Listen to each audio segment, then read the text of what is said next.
nje no engeri gye ndi musomesa nsomesa mbuuza tugambye ki abasirise muli kuki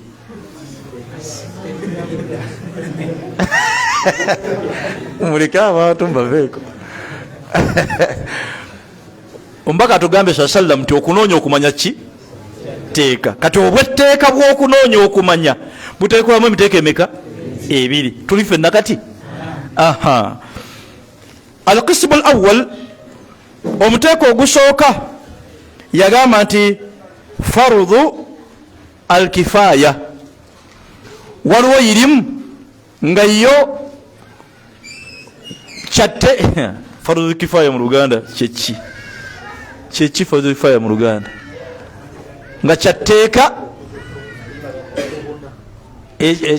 ekimaligana amakulu nga bw'oba na yirimu eyo otukola ki otumalira nagati ate omuteeka ogwokubiri farudhu ayinin omuteeka ogwokubiri waliwo yirimu nga yo farudhu ayini buli muntu yenna ateekwa okukola ki okugimanya bitegerekese yagamba nti farudhu alkifaya amma farudhu alkifaya ye yirimu eyitibwa ekya ilmu asanaati ilimu sanaati asanaati eyo yirimu eri farudhu alkifaya sanaati ye yirimu ey'edduniya tuli ffenna naam assalamu alaikum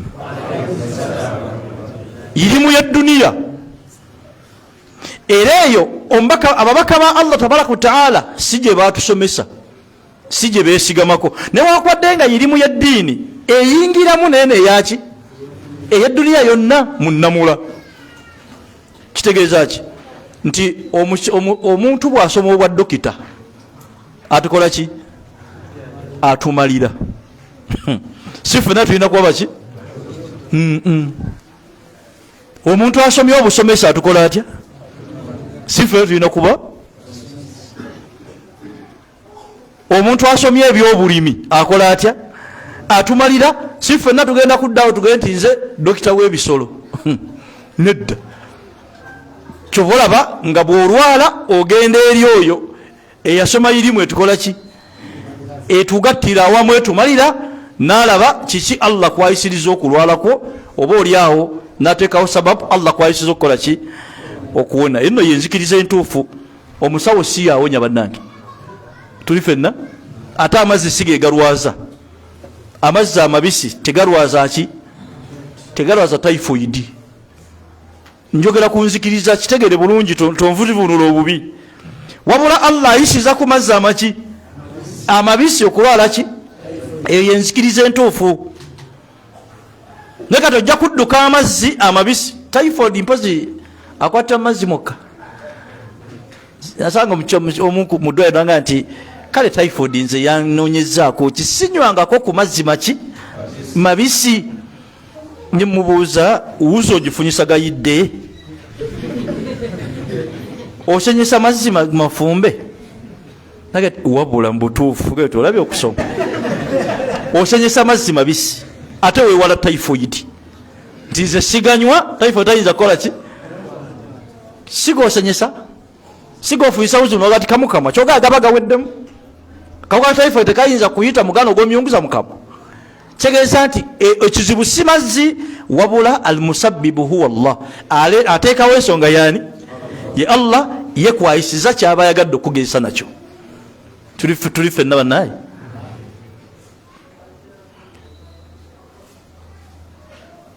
erimu gye bayita ey'edduniya sanaati gye bayita farudhu kifaya tetugamba tugireke nedda irimu yonna ey'edduniya nga teri haramu gikole ki gisome kubanga omugaso gwayo gudda gy'oli tobeeranga onoga nti nze ne bwe sisoma kino bw'oba olina obusobozi obusoma ekyalaani kikole otya olina obusobozi obusoma kisome Allah tabaraka wa taala ye ajja kuyisizaako obugabirizibu amma yagamba nti ilimu eya farudhu ayini ilimu ey'obwaki ey'obwetteeka tazze kunzijayo no ndi ku mukadde maseeka mukadde allahu akbar. irimu eyaki katufunzefunze bino tubimale. barakallahu fikum. irimu ey'obwetteeka eri ku nsonga zimwammanga nga buli musiraamu yenna ateekeddwa okukola atya? ateekeddwa okuba nayo mu mutwe gwe era ng'agikolerako.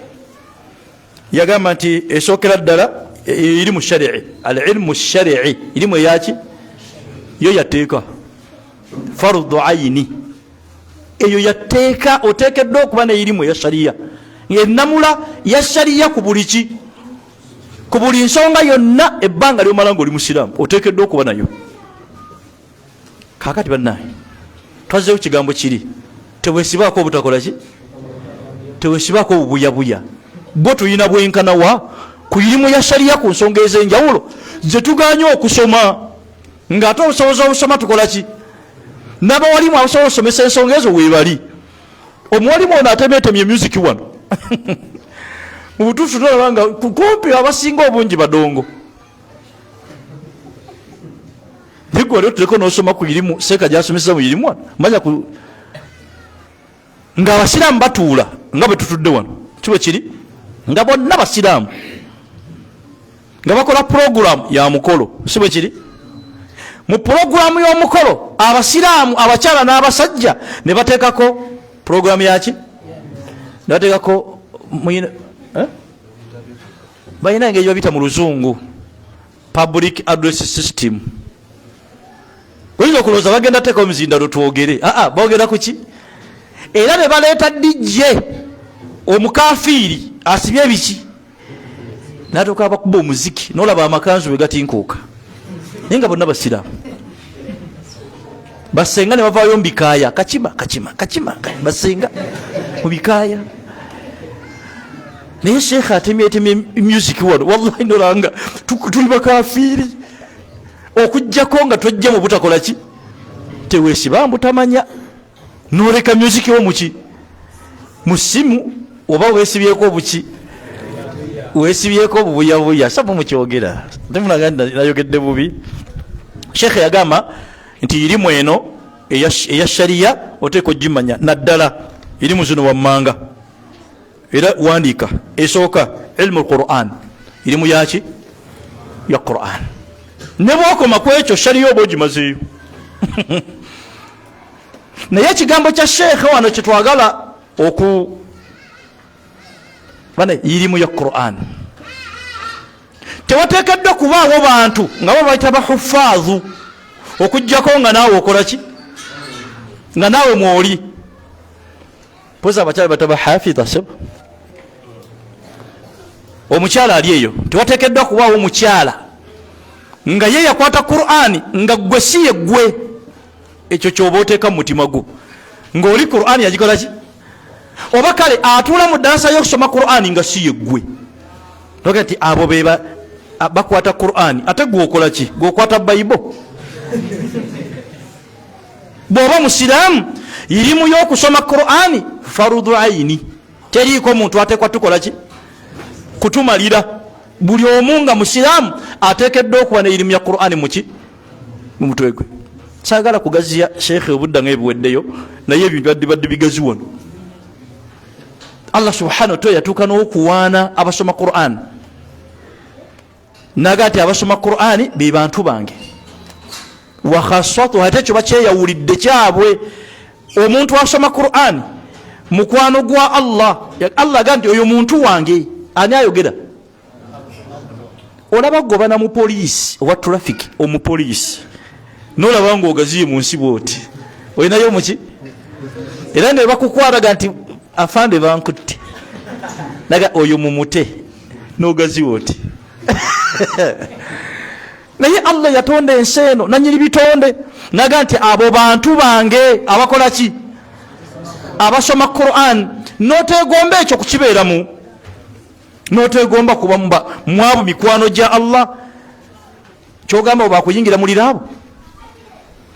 irimu y'okusoma Quran eteekeddwa okuba nga naawe ogikola ki, ogirina, oba nga oli mu kilaasi y'okusoma ki yokusoma Qur'an. Ekyewunyisa nti abaseeka abasinga obungi betulina wano bahafidhu tedasa za Qur'an bazikola ki naye abayizi tetulabikafu abayizi tuli bize naye ng'osobola ofisa obudde bwa training y'omupiira wano oba Qur'an nekola ki ne bubula oba weekuba endobo nagamba ekyokubiri oba wenywako omuliro olina obudde obutraining omupiira ekitali haramu naye obwa Qur'an bwakoze eki mutuufu wenywako omuliro ge mazima notuka okubanga gwe mu Qur'an olinamu sura 3 ku myaka gy'olina musiraamu toswala sura zange zakka ku ggwe esura 3 waliwo ekigambo kye basobola okukugamba tuli fenna salaamu alaikum nokkakkana seeko ono asobola okukusanga nga okola ekiraga nti ku myaka gyegyo aba yeyongera aba asaana okwongerako ekigambo era omanya nti seeka kwekyo kiruuma omutoga nti ku myaka gyegyo kakati nange mbaga nti ku myaka gyammwe egyo muyina essuula 3 ku myaka gyammwe gye mumaze mu busiraamu kubanga ali wano ng'alina emyaka emitono alina 10 myaka 10 olina essuula 3 si bwe kiri mutuufu tuswaleko bannange tuswaleko tusome ki tubeere ne irimu ya Qur'an. Irimu ya Qur'an erina omugaso mungi bwetuba Allah tuwadde obudde tuligitaggulula omuntu alina Qur'an ng'oggyeko baseeka gwava okwogerako ono omudigize nze muyise mudigize oyo yakwata Qur'an n'akola ki n'adigida aba badigize mubalike naye Qur'an bw'oba nayo mu mutwe yo kennyini ekwefugira nekuteeka position Allah gyakola atya wallahi gyakwagalamu wakenyo tandika okwebuuza ebibuuzo naye wano omusomi wa Qur'an abeerawo oli ku mweso oyimiriddewo bwoti kubanga omusomi wa Qur'an aba murajaa si bwe kiri kati oli ku mweso tabaraka alladhi biyadihi almulku wa ala kulli shay'in qadir oli ku mweso oba oli kwegolabanga Qur'an ekusepinga okuva mu ekyo Allah kyatakwagalamu nekuteekawo okola ki oba ntegese bulungi obudde bwo ebujjamu ebitagasa nebuteekamu ebikola ki omuntu asoma Qur'an tasobola kuva wasalidde okujjoga wakiri akozeyo muraja gwa mpapula mmeka oba essuula kale agati essuula ku dhuhuri naddala size essuula emu ne kwasuli etya kwegamba ofuna obudde mu mirimu gyani gya Allah tabaraka wataala naye munnaye gwe atasoma Qur'an yadde yasaluna ate wano oba okolawo ki nazikali baada salo manyike ebigambo bisatu ate obyogera bifu asafurullah asafurullah asafurullah ng'ofuluma irimu eyokubiri yagamba nti ahadithi annabawiya asharif eno nayo farudhu aini ahadithi annabawiya omuntu ateekeddwa omusiraamu yenna waali okubanga amanyi hadithi za nabbi Muhammadin sallallahu alaihi wasallam wamma muyinayo mmeka ntera okugamba abavubuka ewange nkuziza kwawala Allah ateke mubaraka kati baliyo bana bali kumpi kumaliza kusoma ate bwewamalira wembagabira naye bagamba nti yenna abaagala njagala ekintu eki hadithi zenjagala hadithi gwe gwosongako ngaga nti oyo hadithi 2 ate nga namu lozo uli ebigambo byamu abo batwale abo gomanyi abo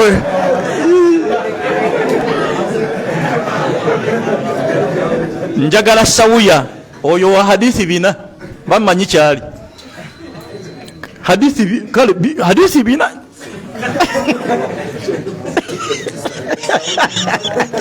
seka gayo mugato mutika gere Saudi asingana aba hadisi fetuli bachi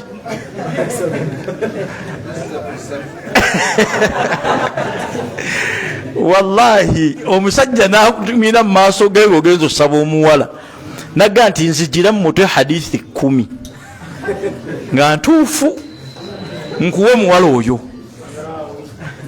ani wana wasa subhanallah bannange irimu ya hadithi si aba maseka irimu ya baki yabasiraamu. Oteke nogwo owangala otya mu duniya muno gw'omukyala oba naawe omwami nga tomanyi hadisi nemu mutwe aleze tumanyi nfu man akala wagawaga washaraba magamaga ezitunyonyi enfu oli naamala obudde nakwata hadisi ez'olumbe hadisi z'amawuledi zetukolaki. Waliwo omusiraamu Joseka yamuziza ekibuuzo nga yasa hadithi 3 ng'ayimirizaawo edduwa ya 10 ku surati Yasini. Man qara'aha omuntu agisoma Yasini eyo sibanya abakoze atya hadithi enfu etayina yadde asulu mu ddiini gwe gy'olina muki. Banna tweyambisa abawalimu abaliwo weebali baseeka bano weebali ate bali mulimu gwa kusomesa ki. Waakiri omanye nti buli wiiki mujjako hadithi etya waliyo hadithi nga nyiipi ni mama ne hadithi eno erimu empaji z'obusiraamu togimanyi. Bunya al-Islam ala 5 ne hadithi ya arkanul iman nayo togimanyi naye ng'olina emyaka gy'olina mu buki teweesibaako buyabuya.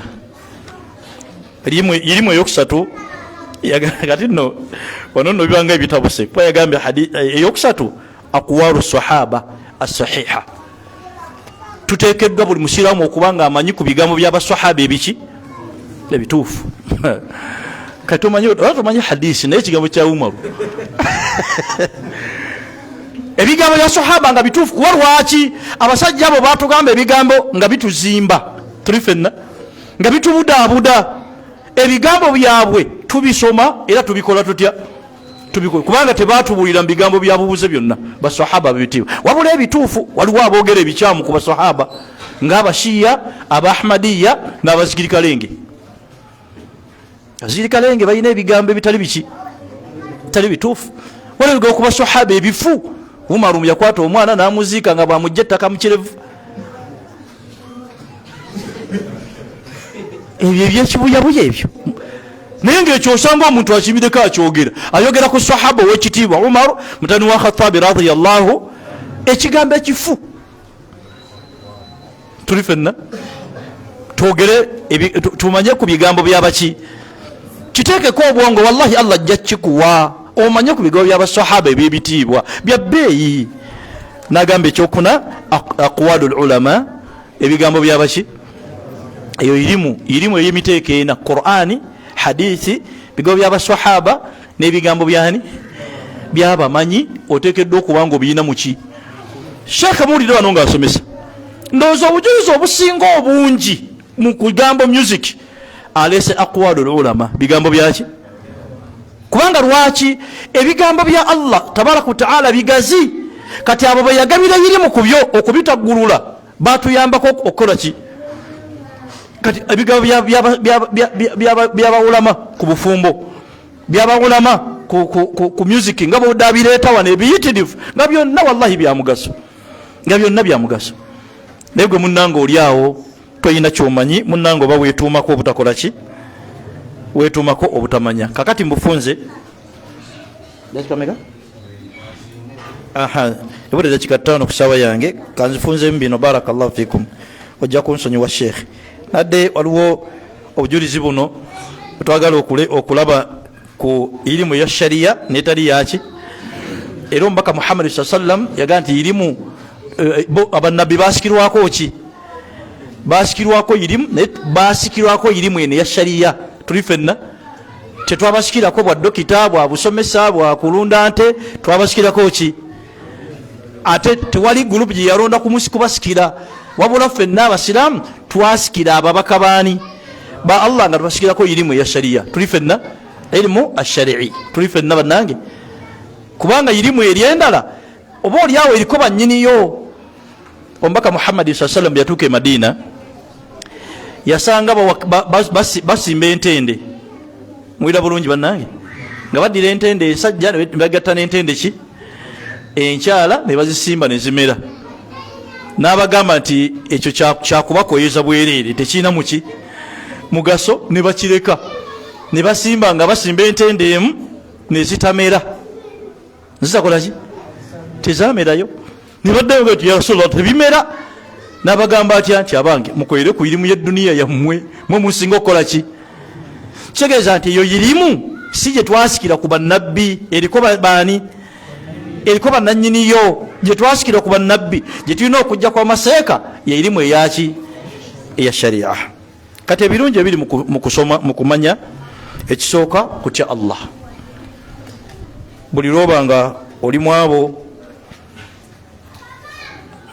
abasoma abanoonya irimu, okutya Allah kukola kutya, kweyongera. N'omuntu atasoma okutya kwe Allah kuki, kutono. Bw'oba olina omukyala eka nga tasoma, oba gwe omukyala ng'olina omwami tasoma, manya nti okutya kwe Allah kuki, ddamu nnyo kuki, kutono. Era asobola okugwa mu nsobi eŋŋenderere n'ekitali ki, kyekyenjawulo ekiri kwasoma n'atasoma. Ebino obujulizi bungi naye kambiyitemu olw'obudde tubuweddeyo. Ekyokubiri naga nti rafa'u darajaati. Omuntu yenna Allah subhanahu wa ta'ala gusobosezza okusoma amusitula amaki. Buli lw'onoonya irimu Allah kusitula eddaala n'akwongerako eddaala ku ddaala eddala. Wallahi tolaba nti weeyita nti tumanyi saluna naye n'ogitandika Allah agenda situla mpola amadaala. Mu myezi ebiri ng'ogikoze eki, ng'ogimazeeko n'oyingira Qur'an, ogenda okulaba nga naye wootuuse wakola watya, wakusanyusa gwe kennyini. Allah akusitula amadaala. Tuli ffenna obujulizi nabwo bungi ku nsonga eyo. Ekyokusatu n'agamba nti athabat ala alhaqi wassunna. Omuntu yenna bw'asoma aba n'obunywevu ku mazima ne sunna z'omubaka Muhammadin sallallahu alaihi wasallam. Era amazima ze sunna. Omuntu atasomye tasobola kunywerera ku sunna. Assalamu alaikum. Bw'oleeta omukyala n'omuwasa n'omuwa ebikaaya nga tamaze kubisoma, lwamwekyangamu byakola atya, lwabikuddiza agenda ebikaaya byo biibyo ombuutikira nnyini mpise mutabbuliiki kubanga talina ki, talina irimu. So okusoma kunyweza omuntu ala alhaqi kumaki, ku mazima wa sunna ne ku nkola y'omubaka Muhammadin wa adham. Ate nga kye kinene kulaba otya okunywerera ku mazima ne ku sunna paka Allah lwakujjulula ng'oli ku mazima na sunna. Ate nga ebiri mu challenge nene, wallahi biri mu challenge ezitagambika. Omuntu Allahu akbar bw'obeera ku mazima ng'oli ku sunna, abantu bagenda kukukyawa, abantu bagenda kwogerera, abantu bagenda kukutemerera, abantu bagenda buli kimu, hatta paka okwagala okutta bajja kukola batya. Si bwe kiri? Bwe banoonya abatega bbomu gw'otunuulirwa, bwe banoonya abatujju gw'okola otya? Oli ku mazima, oli ku sunna. Tuli ffenna. So nga waliyo n'omuntu ng'atamidde naye tebamwogerako kyono olw'okuba talina magezi aleka yatteze bbomu. Kwoyo ndaba asobola mangu ottega bbomu atakoze atya? Atabitega batamidde. Nze ngamba abo banditandikiddeko ne batandikira kuggwa ali ku nkola. Naye buli lwana irimu ne be bakunyeenya batya, osigala okola ki? Osigala oli munywevu. Saba Allah atuwa obunywevu obwo. Al khashiyatu khashiyati llahi ta'ala kye kigambo ekyokuna. Khashiya kye kise okushawula ku taqwa.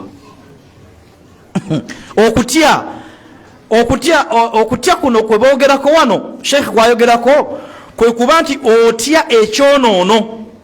Tuli ffenna mumanya ekitukoze ebyonoono bannange, wallahi butabitya ffe tetutya kyonoono. Kyobala Allah aga nti innama yakhsha allaha min ibadihi alulama.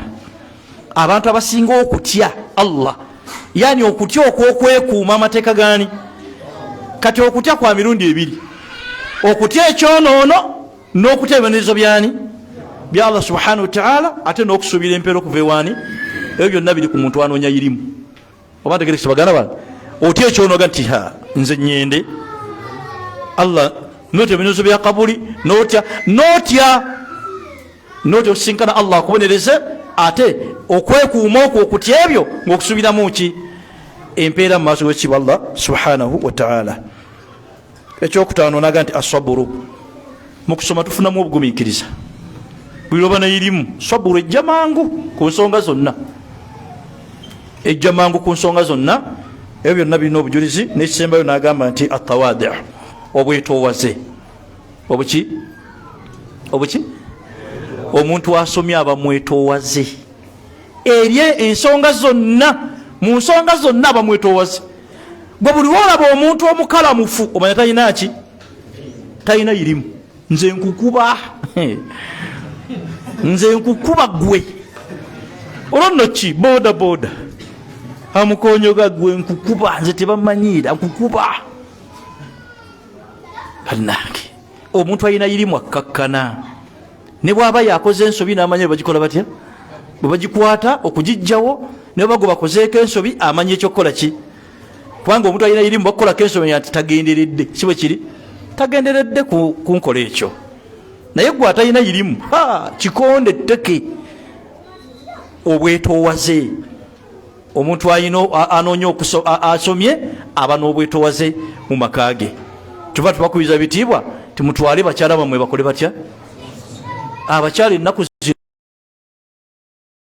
ku mwami wange tuli fenna ndiki eriki naawe omusajja bw'osoma omanya oliki eri omukyala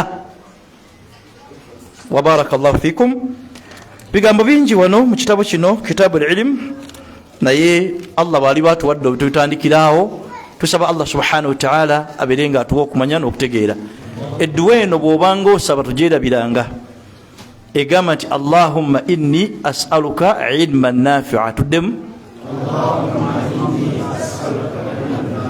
wa a'udhu bika min al-ilmi la yanfa'u Allahumma inni as'aluka ilman nafi'a Allah nkusaba ompe irimu egasa wa a'udhu bika era neewogoma gy'oli min al-ilmi la yanfa'u omponye irimu etayina mugaso ata wegazirize eriwa gy'olina etayina mugaso subhanaka allahumma bihamdika ashhadu an la ilaha illa anta astaghfiruka wa atubu ilaika assalamu alaikum wa rahmatullahi wa barakatuh